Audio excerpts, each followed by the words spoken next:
아멘. 귀한 찬양 하나님께 영광이 된 줄 믿습니다. 오늘 우리가 맥주 감사주일로 보내게 됩니다. 여기까지 인도하신 하나님께 감사하며 지난 반년 동안 우리를 지켜주신 그 하나님의 은혜에 감사하며 하나님께 영광 돌리는 귀한 시간입니다. 주님께서 우리의 삶에 부어주신 그것을 늘 기억하면서 감사하는 저와 여러분이 되기를 간절히 소망합니다. 우리가 맥주감사주의를 지내고 있지만 우리가 감사를 표현하기 어려운 시대를 살아가고 있는 것 같습니다. 사업상 거래를 할 때에도 감사합니다라는 표현을 섣불리 했다가는 협상에서 유리한 고지를 상대방에게 빼앗길 수도 있습니다. 우리나라처럼 감사합니다라는 표현에 인색한 상황에서는 사업상 거래를 할 때 너무 일찍 감사합니다라고 말해버리면 그 말의 의미가 마치 자신이 상대방에게 큰 호의를 받았다라는 것을 인정하거나 진행 중인 거래가 자신에게는 큰 이득이 되기 때문에 상대방이 제시한 불리한 조건들도 모두 수락할 의사가 있음을 암시하는 것으로 오해받을 수 있습니다. 그래서 사업상 거래를 하거나 물건을 사고 팔 때 이익을 극대화하고 주도권을 잡기 위해서 서로가 감사합니다라는 말을 너무 일찍 하지 않으려고 팽팽한 기싸움을 할 때가 있습니다. 이 시대에는 교회 안에서도 그리스도인들이 서로 감사를 표현하기가 쉽지 않은 것 같습니다. 하나님께도 감사를 표현하기가 쉽지 않다는 생각이 듭니다. 내가 지금 살고 있는 경제적인 여건이나 환경을 생각할 때 반년을 지내오면서 우리는 하나님 아버지 나에게 이렇게 풍성한 수확의 결실을 허락해 주셔서 감사합니다. 또한 우리의 상황 가운데 하나님께서 인도하여 주셔서 감사합니다라고 표현하기가 쉽지 않다는 생각이 듭니다. 장사나 사업을 하는 사람들도 매출이 신통치 않고 직장에서도 애쓴 수고에 비해 돌아오는 연봉이나 처우를 생각해 볼 때 하나님 앞에서 덩실덩실 춤을 추면서 하나님께 감사하다고 고백하고 하나님을 찬양하기가 쉽지 않다는 생각을 합니다. 오늘 본문의 말씀을 살펴보면은 우리처럼 감사에 인색한 사람들이 등장합니다.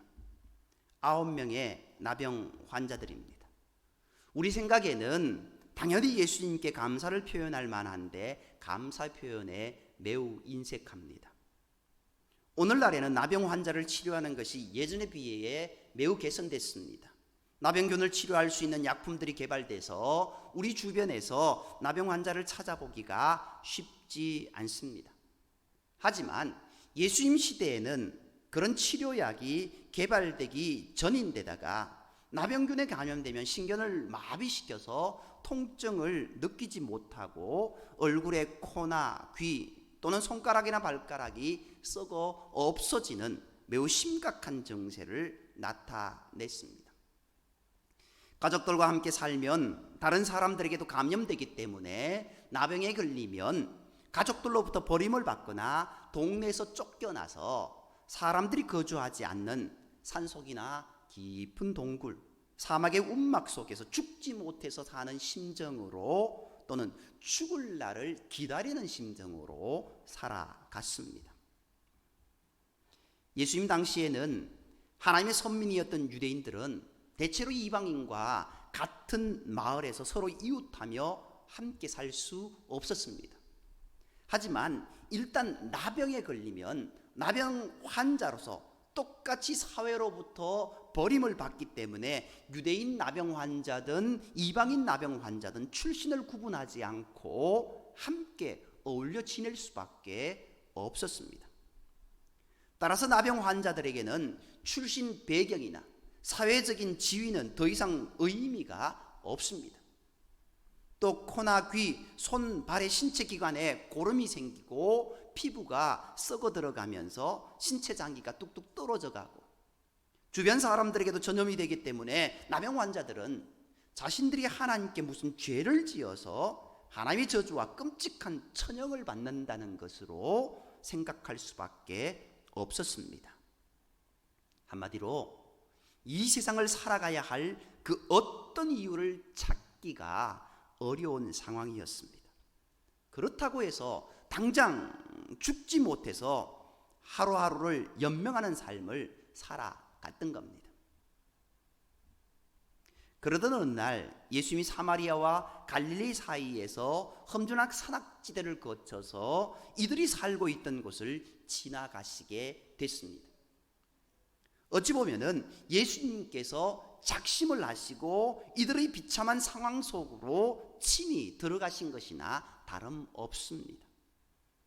그런데 어느 마을을 지나가는데 나병 환자 10명이 마을의 구걸을 나왔다가 예수님이 모든 질병을 고치시는 메시아라는 소문을 듣게 됩니다. 예수님 주변에 사람들이 많이 모여 있는 것을 발견한 그들은 예수님이 모든 질병을 고치는 능력을 가지신 하나님의 메시아란 이야기를 듣게 된 것입니다. 예수님이 안전뱅이도 고치시고 앞을 못 보는 소경도 고치셨다는 이야기를 듣는 가운데 이 10명의 나병 환자들의 마음속에 혹시나 예수님이 자신들의 이 천형 같은 나병도 고쳐주시지 않을까 하는 기대감이 생겨났던 겁니다. 하지만 당시 정결규례상 나병 환자들은 사람들 가까이 다가가면 돌팔매질 당해서 그 자리에서 죽을 수도 있었습니다. 그렇기 때문에 감히 예수님 가까이 다가가지 못하고 멀찍이 있어서 예수님께 그렇게 말합니다. 그들이 이구동성으로 소리 지르기 시작했는데 어떻게 말했습니까? 13절입니다. 예수 선생님이여 우리를 불쌍히 여기소서. 흥미로운 점은 이들이 예수님 우리의 나병을 고쳐주옵소서, 나의 나병을 고쳐주옵소서라고 외치지 않고 그저 우리를 불쌍히 여기소서라고 외쳤다라는 겁니다. 그들은 모든 능력과 영광과 권세를 가지신 주님께 죄인들을 불쌍히 여기시고 그 비참한 형편과 처지를 안타깝게 여기시는 마음으로 자신들의 비참한 처지를 불쌍히 여겨주시고 긍휼히 여겨주시기만을 간절히 바랐던 겁니다. 아무도 그들을 거들떠보지 않고 그들을 냉대했고 버렸던 사람들입니다. 누구 한 사람 따뜻한 손길로 그들을 대하지 않던 사람들입니다. 그들에게 있어서 나병이라는 문제를 당장 해결하는 것이 중요한 것이 아니라 먼저 예수님께 자신의 비참한 처지를 확인받고 동정받는 것이 더 중요하다고 생각했던 겁니다. 그런 의미에서 이들은 예수님께 올바로 간청했습니다. 예수 선생님 우리를 불쌍히 여기옵소서. 나의 이 상황을 바로 봐주시고 나의 상황 가운데 주님께서 들어와 주십시오라고 고백한 겁니다. 그러자 놀랍게도 예수님께서 이들을 돌이켜 보신 다음에 가서 제사장에게 너희 몸을 보이라 라고 말씀해 주십니다. 구약 성경에 따르면 가족들이 사는 마을에서 떠나서 지낸 나병 환자가 고침을 받아서 가족들이 사는 마을로 되돌아오려면 먼저 하나님과 백성 간의 중재 역할을 맡은 제사장에게 가서 나병에게 고침받았음을 증명해야 됩니다. 그리고 정결규례를 한 이후에 이제 나아가게 됩니다. 레위기 14장 3절 이하를 보면 제사장은 나병에서 고침을 받은 환자의 몸과 피부를 자세히 검진해서 만일 그 환자에게 있던 나병 환부가 나았으면 정결함을 받을 자를 위해 살아있는 정결한 새 2마리와 백향목과 홍색실과 우솔초를 준비합니다. 새 1마리는 흐르는 물 위 질그릇 안에서 잡고 또 다른 새는 산채로 백향목, 홍색실, 우슬초와 함께 가져다가 흐르는 물 위에서 잡습니다. 그리고 그 새의 피를 찍어 나병이 사라진 환자에게 7번 뿌려 정하다 하고 살아있는 새를 들에 풀어놓아 줍니다. 정결함을 받는 환자는 자기 옷을 빨고 모든 털을 밀고 물로 몸을 씻어야 합니다. 이런 복잡한 정결 규례 과정을 거치고 제사장이 이 환자의 나병이 고침받았다고 선언해 주어야 가족들이 살고 있는 마을과 집 안으로 들어와서 이전의 행복한 삶을 살아갈 수 있습니다. 이 선언은 이제 다른 사람들과 교제하면서 공동체의 일원으로 인정을 받고 일상적인 삶을 살아갈 수 있다는 의미입니다.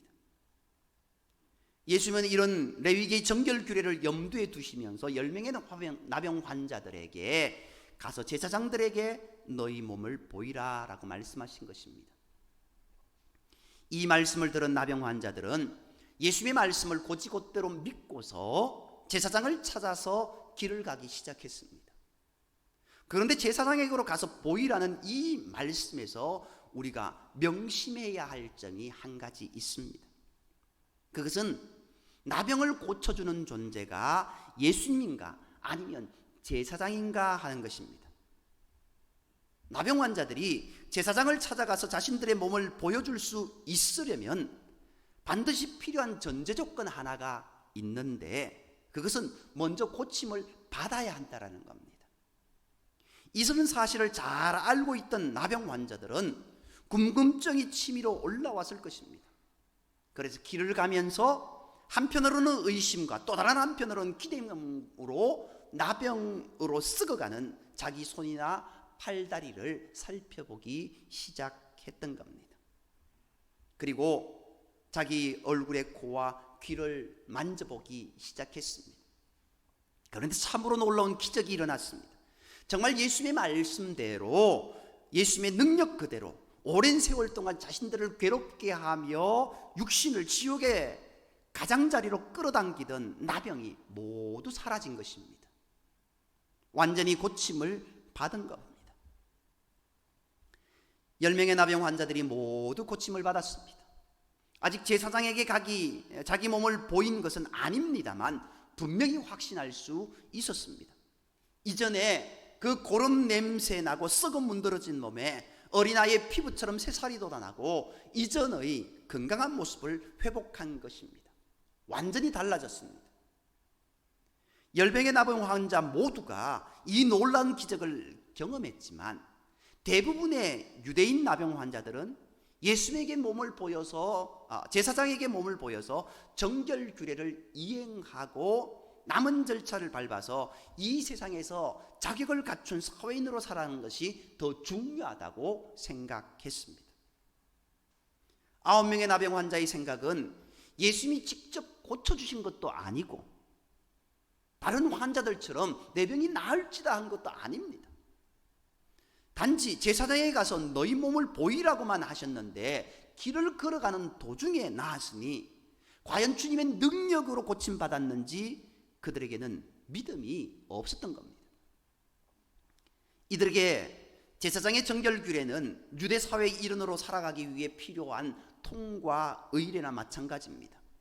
그러나 유대인들의 정결 규례에 익숙하지 않은 이방인 나병 환자의 생각은 달랐습니다. 레위기에 나병 환자의 정결 규례라는 것이 있기는 하지만 실제로 나병 환자가 저절로 고침을 받을 수 있다는 것은 전혀 생각하지 못했고 그런 기적이 실제로 일어난다고 들어본 일도 없습니다. 정말로 예수님이 하나님의 능력으로 자기를 고쳐주신 것이 분명하다는 생각이 이 사람에게 들었습니다. 아니 방금 전에 자기한테 가서 제사장에게 너희 몸을 보이라고 말씀하신 분이 하늘로서 친히 강림하신 하나님의 아들 메시아란 믿음이 그에게는 들었던 겁니다. 그래서 이 한 사람은 제사장에게 가던 발걸음을 돌이켜서 예수님에게 다시 찾아왔습니다. 그리고는 16절의 말씀처럼 예수님의 발 아래 엎드려 감사를 표현합니다. 그래서 17절에 예수님이 10사람이 전부 다 깨끗함을 받지 아니하였느냐, 왜 다른 9은 어디로 가버리고 너만 혼자 감사하러 왔냐라고 합니다. 이 이방인 외에는 하나님께 영광을 돌리러 온 자가 없느냐라고 질문하십니다. 그리고 그에게 더 큰 복을 말합니다.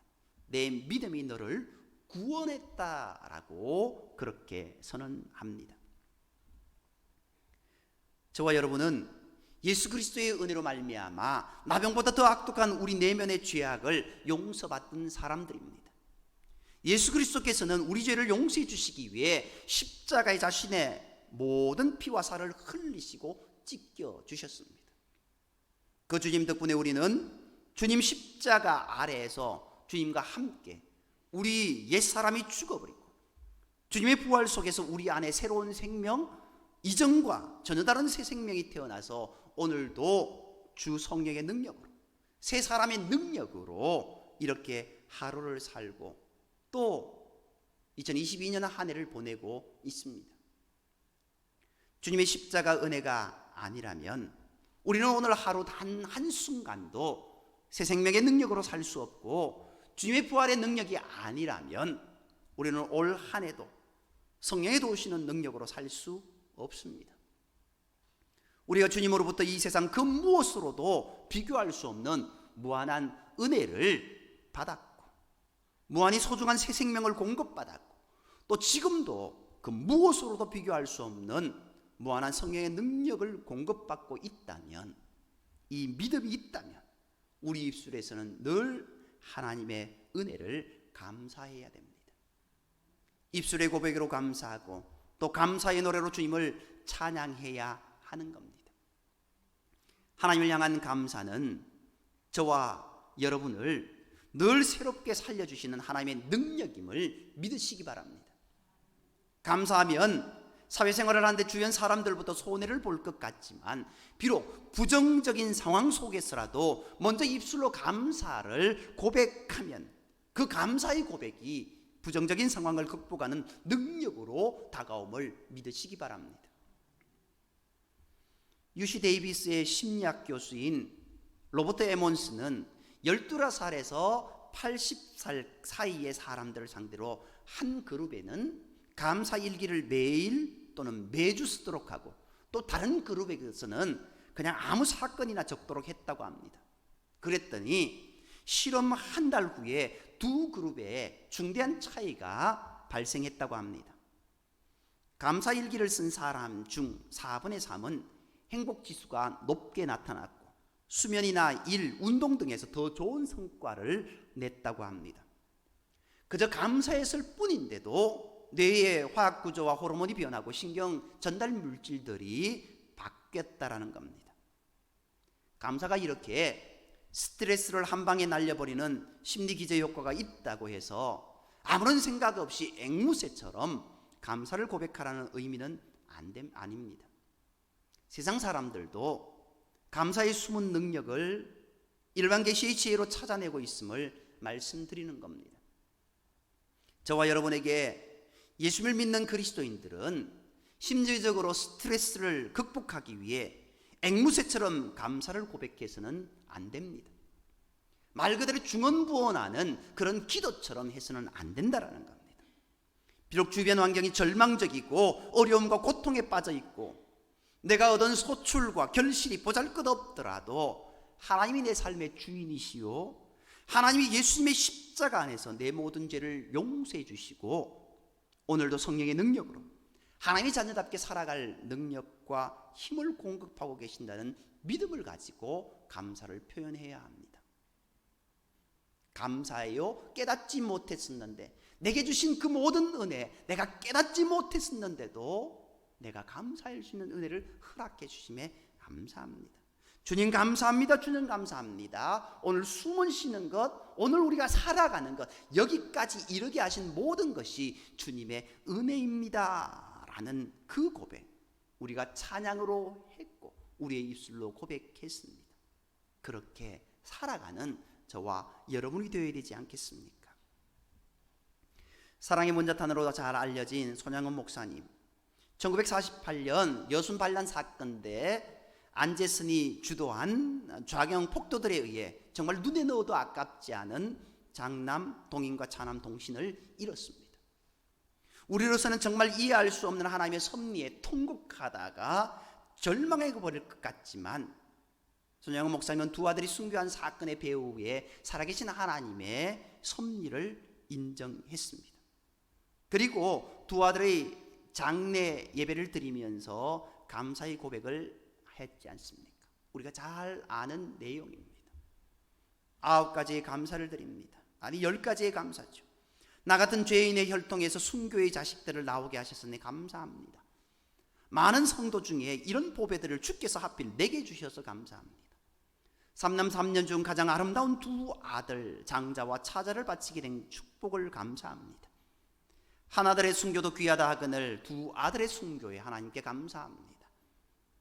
예수 믿다가 누워 죽는 것도 큰 복이거늘 전도하다 총살 순교 당함에 감사합니다. 미국 유학 중이던 내 아들 미국보다 더 좋은 천국 갔으니 감사합니다. 사랑하는 두 아들을 총살한 원수를 회개시켜 내 아들로 삼고자 하는 사랑의 마음을 주신 하나님께 감사합니다. 두 아들의 순교로 무수한 천국의 아들들이 생길 것이 믿어지니 감사합니다. 역경 중에 8가지 진리와 하나님의 사랑을 찾은 기쁜 마음과 여유 있는 믿음을 주신 우리 주님께 감사합니다. 그러면서 손양훈 목사님은요, 분수에 넘치는 과분한 큰 복을 주신 하나님께 모든 영광 돌립니다 라고 그렇게 고백하며 답사를 마무리했습니다. 손 목사님의 절대 감사의 신앙 앞에서 장례식 참석한 모든 교인들이 눈물바다를 이루었다 합니다. 오늘 저와 여러분이 이렇게 극단적인 비극 앞에서 하나님께 감사의 제사를 드리는 경우는 극히 드물 겁니다. 그러나 손현영 목사님이 믿었던 하나님은 오늘 저와 여러분이 믿는 하나님과 동일한 하나님이심을 믿습니다. 그 동일한 하나님이 오늘도 저와 여러분의 삶 속에 살아계시고 동일한 감사의 고백을 받으심을 믿으시며 이 감사의 능력으로 세상을 이기는 저와 여러분이 되어야 될 줄 믿습니다. 오늘 우리가 얼마나 하나님 앞에 감사하고 있습니까? 세상 가운데 많은 사람들이 절망 가운데 살아가고 있습니다. 절망의 시대라고 이야기하고 있습니다. 예전에 산포 시대라고 하고 그것이 넘어서 요즘은 모든 것이 포기한 듯한 그런 절망의 시대를 살아가고 있습니다. 코로나로 인하여서 정말 더 큰 어려움 가운데 우리가 내몰렸었습니다. 오늘 우리의 삶의 모습, 내 주변의 환경, 아니 내 내면의 심령을 바라보면서 우리가 어떤 마음을 품고 있습니까? 오늘 저와 여러분이 이런 극단적인 상황에는 아닐지라도 나는 가장 힘겨운 상태를 지나가고 있다고 그렇게 스스로 고백하고 있습니다. 이때일지라도 우리는 하나님께 감사해야 되지 않겠습니까? 주신 것도 하나님이시고 가져가신 것도 하나님이다라고 그렇게 고백한 욥의 고백, 그 고백의 첫 고백은 그저 지식적인 고백이었습니다. 그러나 그의 마지막 고백은 내가 귀로 듣기만 했었는데, 내가 지식적으로 알았었는데 이제는 내가 주님을 경험으로 압니다. 내가 깨닫습니다. 내가 체험했습니다. 내가 주님의 살아계심을 믿습니다라는 그 고백을 했지 않습니까? 저와 여러분들의 삶 속에서 이런 고백이 있어야 될 줄 믿습니다. 달리 내가 깨달을 수 있는 지혜를 주십시오. 은혜를 주십시오. 주님의 은혜에 감사할 수 있는 은혜를 주십시오. 그것은 의지적으로 우리가 드릴 수 있는 고백의 기도입니다. 그 고백의 기도를 드릴 때 주님은 우리에게 감사를 넘치게 하시는 그런 모습이 있게 될 줄 믿습니다. 오늘 저와 여러분의 모든 삶, 주님 감사합니다, 주님 사랑합니다, 그 고백이 늘 터져나오는 우리의 모습이 되기를 주님의 이름으로 축복합니다. 기도드리겠습니다. 사랑과의 하나님, 오늘 우리 삶의 매 순간순간 주님만 바라보며 주님께만 영광 돌리는 복된 인생이 되게 인도하여 주옵소서. 주신 분도 주님이시고 가져가신 분도 주님이시고 우리의 삶에 한없는 복을 부어주시는 분도 주님이시고 우리의 삶에 어려울지라도 그 속에서 나와 함께 하시는 그분도 하나님이심을 우리가 기억하면서 아무리 어려운 상황, 힘든 상황, 아픔의 상황이 온다 할지라도 주님 바라보는 그 눈길은, 그 마음은 잃어버리지 않게 주여 붙잡아 주시고 주님의 은혜를 깨달을 수 있는 지혜를 허락하여 주시고 주님을 향한 믿음 가운데 올곧게 나아갈 수 있는 우리의 모습이 되게 인도하여 주옵소서. 모든 말씀을 사랑하시는 예수님 여러분을 감사하며 기도드립니다. 아멘.